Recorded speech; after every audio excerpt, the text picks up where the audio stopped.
Hello students, welcome to EPG Pathshala. I am Professor Mandeep from GNDU Amritsar.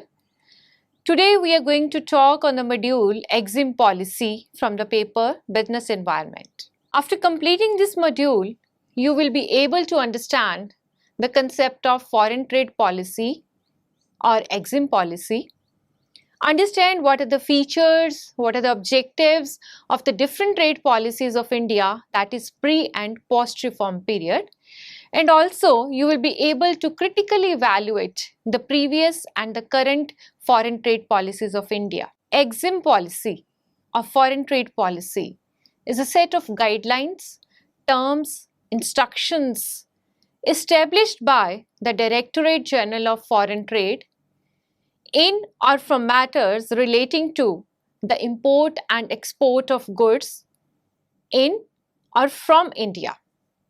The Exim policy of India contains several policy measures and related decisions taken by the government, of course the central government, in the sphere of imports and exports to and from the country. In addition, it also describes the various export promotion measures, policy and procedures related thereto. The foreign trade policy is prepared and announced by the central government, that is Ministry of Commerce of the country. India's export-import policy or foreign trade policy in general aims at developing export potential, improving the export performance, encouraging the foreign trade, and creating favorable balance of payment position. The Directorate General of Foreign Trade is the chief governing body for the matters relating to such a policy. In addition, the policy is also steered according to the regulations stated in the Foreign Trade Development and Regulation Act. The current Foreign Trade Act has been replaced earlier in this regard, known as Export and Export Control Act 1947. History of Exim policy in India. The trade policies during 1950s and 1960s were designed to lay emphasis on self-reliance and self-sufficiency of the country. The policies during and post-1970s were driven by the objectives of export-led growth and increased efficiency and competitiveness. In the year 1962, the Government of India appointed a special Exim committee to review the previous export-import policies of the government. Later on, Mr. V.P. Singh, the then Commerce Minister, announced Exim policy on 12th of April 1985. The year 1991 is considered as a watershed as far as the trade sector of the country is concerned. The period after the year 1991 is therefore considered as the post-reform periods. Major milestones in the progression from individual import and export policies to composite Exim policies have been summarized in the chart below. The year 1952-53, there were liberal export and import policies. In the year 56-57, restricted trade policies, and the focus was on the measures to curb imports to further economic development. In the year 75-76, liberal trade policies of EOUs and liberal import policies for the import of raw material, capital goods, technology, etc. for EOUs. 1985, joint Exim policy was introduced for the first time. In 1990-91, the policy was considered as a watershed of the trade sector and the trade liberalization and departure from restrictions on trade. 1992 to 97, first 5-year trade policy, and because earlier it was a 3-year 5 policy and the focus was on stability of Indian exports. 1997 to 2002, the second 5-year Exim policy came where the focus was on the reduction in export and import documentation to make available the best technology and raw materials to reach the international quality standards. Year 2001 to 2, the removal of quantitative restrictions was there. 300 sensitive items were kept under the War Room Watch. Important agro and petro products to be imported through special state agencies. Major focus here was on agro exports, and FDI was permitted in special economic zones. Then the third 5-year policy was announced, and it was from the year 2002 to 7. It had the shift from import liberalization to export promotion, and the focus was on increasing international competitiveness of exporters. Then the policy, which was framed in 2002 to 7, it got replaced in the year 2004 by the new foreign trade policy. So it started in 2004 and it was up to 2009 by the Congress government because of change of government. The focus was on making foreign trade instrument to growth, to encourage the imports on items essential for EOUs and special economic zones. 2009 to 14, there was another policy where the focus was to arrest and reverse the declining trend in India's exports, to double the export of goods and services by 2014.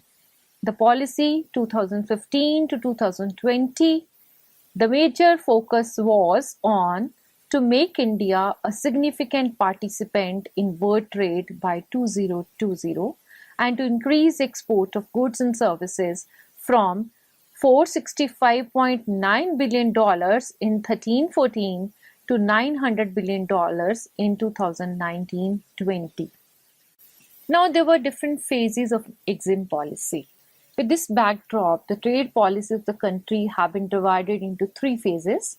The phase 1, import restriction and import substitution from 50s to 70s.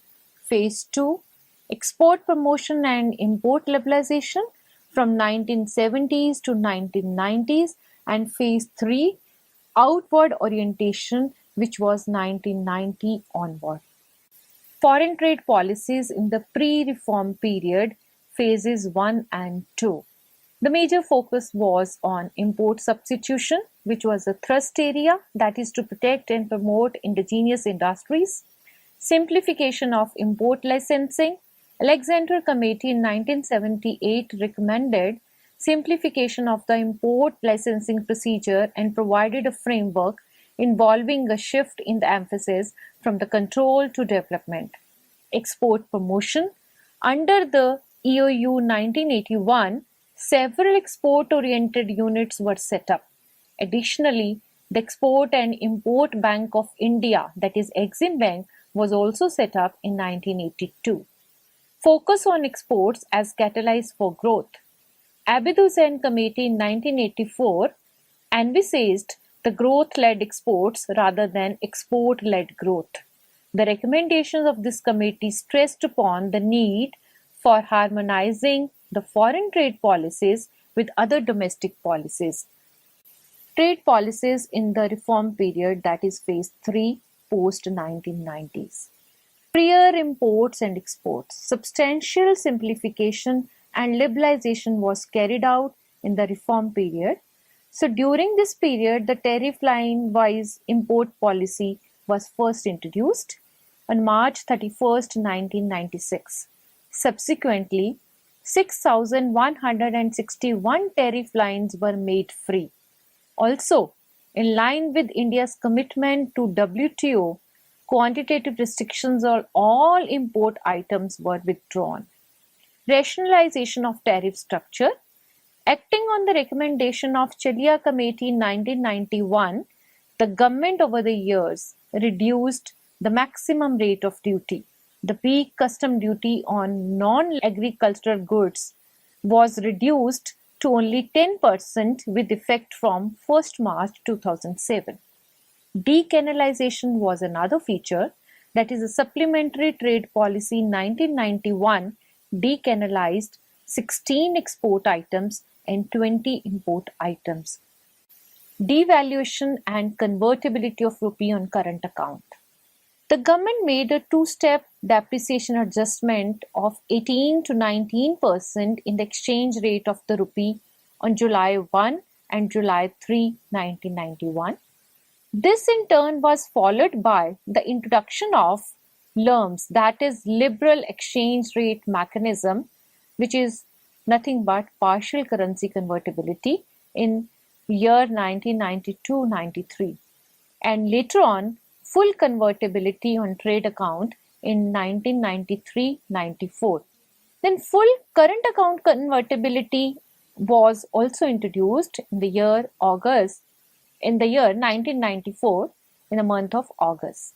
Thus, exchange rate policy in India has evolved from the rupee being pegged to the market-related system since March 1993. Trading houses. The policy of 1991 allowed the export houses and trading houses to import a wide range of items. The government permitted the setting up of trading houses with 51% foreign equity for the purpose of promoting exports. The third supplementary foreign trade policy divided the export houses into 5 classes, that is export house, star export house, trading house, star trading house, and premium trading house. The stature was given to the exporters on reaching the export limit to rupees 20 crore, 100 crore, 500 crore, 2500 crore, and 10,000 crore respectively. Then the special economic zone concept was also introduced by the Government of India. The export and import policy on March 31st, 2000 announced the concept of the special economic zones in order to promote exports of the country. EOU scheme. This scheme has been aiming to provide the export units wide options in location for the sourcing of raw materials, ports of export, hinterland facilities, availability of technological skills, existence of the industrial base, and the need for the larger area of land for the project. Agriculture export zone were also set up to effect the recognition of export efforts on the basis of specific products and geographical areas. Market Access Initiative Scheme was launched in the year 2001 to 2. It was introduced for the purpose of undertaking marketing promotion efforts abroad. The scheme attempted to provide in-depth market studies for the selected products in the chosen countries to generate data for the promotion of exports. Focus on service exports. The amended export-import policy of 2002 to 7 emphasized on the exports of services as an engine of growth. Accordingly, it announced a number of measures for the promotion of the export of services. Concessions and exemptions. A large number of tax benefits and exemptions were granted during the 1990s to liberalize imports and promote exports. The policy, that is the EXIM policy of 1992-97 and 97 to 2002, served as a basis for such concessions. Critical evaluation of the trade policies in the reform period. With the sweeping process of liberalization, the new trade policy brought about paradigm shift in the trade openness of the country. The openness, however, changed the orientation from being inward to outward. While the export business of the country thrived on one hand, reductions in the import duty hampered the indigenous industries to quite an extent. This reduced the relative importance of the home market. The new trade policy can therefore be criticized on the following grounds. Decline in relative importance in the home market. The policy of liberalization attempted to reduce the import duties. This in turn lessened the degree of protection to the Indian industries. For the developing country like India, sustained industrialization is very, very important and should be sustained through internal industrialization.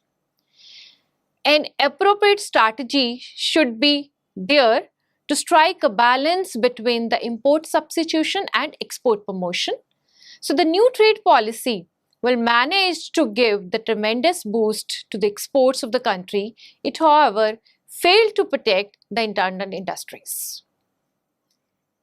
Failure in adequate adoption of technology.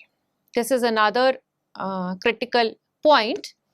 It has been argued that the market structure and policy structure has still not been able to provide the necessary environment for the absorption of imported technology. Such technologies should try to augment the pace of development of the indigenous industries.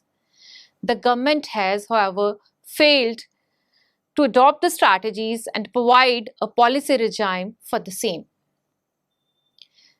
The next section aims to discuss individually the 5-year composition EXIM policies of the country introduced in and after the year 2002. That is the period marking shift in the orientation of EXIM policies from the import liberalization to the export promotion. Foreign trade policy of 2002 to 2007. This policy was announced on 31st March 2002 and marked a shift from the focus on liberalization to export promotion. There were various objectives of this trade policy, that is to increase the country's share in the world trade from 0.67% in 2002 to 1% in the year 2007, to increase the growth rate in exports to 12.4% per annum, to allow the liberal import of technology, to remove the quantitative restrictions on exports, and to set up abroad the business centers for the benefit of Indian exporters. Features of Foreign Trade Policy 2002-7. Facilities for the agriculture sector. The first thing was the removing of quantitative restriction on exports of the agriculture products, to set up 32 agri-export units, to make available transport subsidy to allow for the diversification of agriculture exports, to liberalize the restrictions on packing of the agriculture products. Then certain benefits were given to small cottage and handicraft industry in order to promote the indigenous industries. That is to give technological support for the upgradation of technology to the export-oriented units in this sector, to entitle the status of an export house to these units when they reach to the export performance of 5 crore against the 15 crore for the other units. To make these units eligible for this benefit, that is the tax concession, etc., as available to other export houses, this particular policy was made, and also to remove the export obligations on this sector. Then certain facilities were given to special economic zones, that is to allow offshore banking units in these special economic zones, and also to permit external commercial borrowings for the tenure of less than even 3 years. Another feature was the trust-based measures. Liberalization of import and export of samples for encouraging the product of upgradation. Panel interest rate for the bona fide defaults was brought down from 24% to 15%. To remove all textile package restrictions by 2005, this was another feature. To abolish the import duty on diamonds and to liberalize import of gold and silver. Further, certain duty neutralization measures were also imposed, that is duty-free entitlement certificate, duty entitlement passbook, export promotion capital goods scheme. Growth promotion measures included strategic package for status holder, neutralization of high fuel costs, diversification of the markets, and special benefits to the northeastern states, Sikkim and Jammu and Kashmir. Now the EXIM policy of 2002-7 evaluation. The merits of the policy: comprehensiveness, boost to agricultural exports, boost to the cottage and small scale industries, promotion of exports, facilities for technology upgradation, procedural simplification, neutralization of duty, setting up of the business centers, diversification of the business, and export-led growth. Thus, all in all, the policy was export-friendly in nature. However, owing to the change in the government from NDA to Congress, the policy was revisited and the new Exim policy was announced in the year 2004. So, new Exim policy was targeted for the period of further 5 years, that is from 2004 to 2009, and attempted to overrule the existing foreign trade policy. Now, the new foreign trade policy 2004 to 9, the basic objectives were to double India's percentage share of global merchandise trade by 2009. India's share in foreign trade between 2003 to 4 was 0.8%, and the target in the policy was set to achieve 1.5% share by the year 2009. Another objective was to act as an effective instrument of economic growth by giving a thrust to employment generation, especially in the semi-urban and rural areas. The key features of the foreign trade policy: measures for the agricultural sector, a new scheme called Vishek Krishi Upaj Yojana was introduced to uppace exports of agro-based products. Moreover, capital goods imported under EPCG for agriculture were permitted to be installed anywhere in the agri-export zone. Then the measures for the gems and jewelry business: duty-free import of consumables for metals other than gold and platinum was proposed to be allowed up to 2% of FOB value. For the handlooms and handicraft sector, duty-free import of trimmings and embellishments for handlooms and handicraft sectors increased from 5% of FOB value of exports.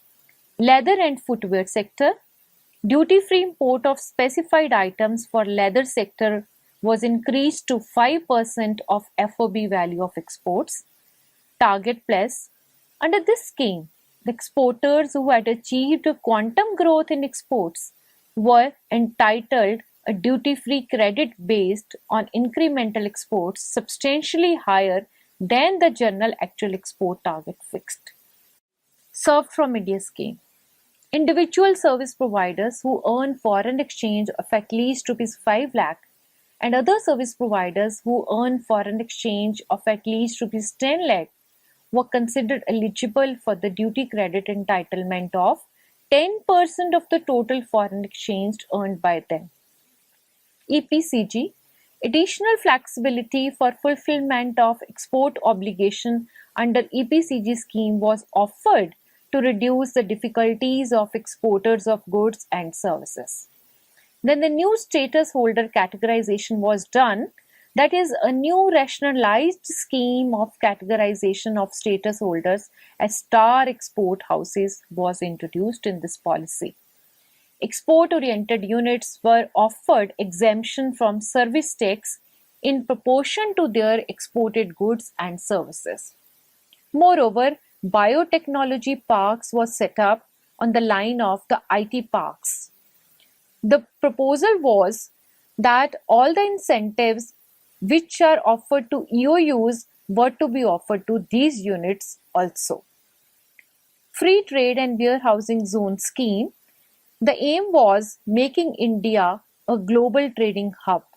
In these zones, foreign direct investment was permitted up to 100% in the development and establishment of the zones and their infrastructure facilities. Critical evaluation of the foreign trade policy 2004 to 9. This policy was considered complex as far as charging tariffs at different rates is concerned. This in turn has an implication for procedural complexities and red tapeism. Measures to promote export of manufacturers in FTP were relatively few. Certain export promotion schemes were started during the period when India was facing an acute foreign competition. These measures are no more required. but have continued indefinitely in time due to the pressure from certain exporters. Larger focus was on export promotion and not on strengthening of indigenous industries. However, despite this criticism, the new foreign trade policy was extremely comprehensive and forward looking. Foreign trade policy of 2009 to 14, the objectives here were to arrest and reverse declining trend of exports of the country, to double India's exports of goods and services by 2014, as a long-term aim to double India's share in global merchandise trade by 2020, simplification of the application procedure, to set strategies and policies to catalyze the country's exports growth, to encourage the exports through the mix of measures including fiscal incentives, institutional changes, procedural rationalization, and efforts for enhancing the market access across the world and the diversification of export markets. What has been done? Expansion of Focus Market Scheme. This FTP added 26 new markets to the Focus Market Scheme. Out of these 26 markets, 16 were in Latin America and 10 in Asia-Oceanic region. Incentives under FMS and FPS, that is, incentives under the Focus Market Scheme, were raised from 2.5% to 3%, while those under the Focus Product Scheme were upgraded from 1.25% to 2%. EPCG scheme. This FTP has allowed zero duty import of capital goods for engineering, basic chemicals, pharmaceuticals, apparels, textiles, handicraft and leather. This is aimed to hasten the process and pace of technology upgradation. Coming to EOUs, that is export-oriented units, they were allowed to sell the products manufactured by them in domestic tariff areas up to the limit of 90% instead of existing 70%. Thrust to value-added manufacturing. In order to encourage value-added manufactured exports, a minimum 15% value addition on imported inputs under Advanced Authorization Scheme was prescribed in this foreign trade policy. Then there was a flexibility to exporters. As a payment of custom duty for export obligation shortfall under Advanced Authorization and EPCG authorization was allowed by way of debit of duty credit scrips. Earlier, this payment was allowed only in cash. Simplification of procedures was also done, that is on the application and redemption procedures under EPCG scheme. Even the slashing of license fee for the manual applications from Rs 1,50,000 to Rs 1 lakh. Adoption of electronic data interface system to facilitate electronic message exchange between the customers and DGFT. Moreover, the certain measures were there for the sectors. Sector specific we can say.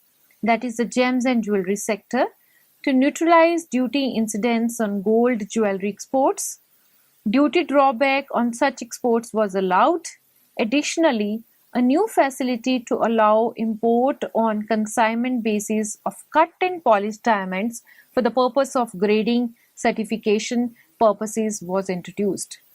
In agriculture sector, to reduce the transaction and handling cost, a single window system to facilitate the export of perishable agricultural produce was introduced.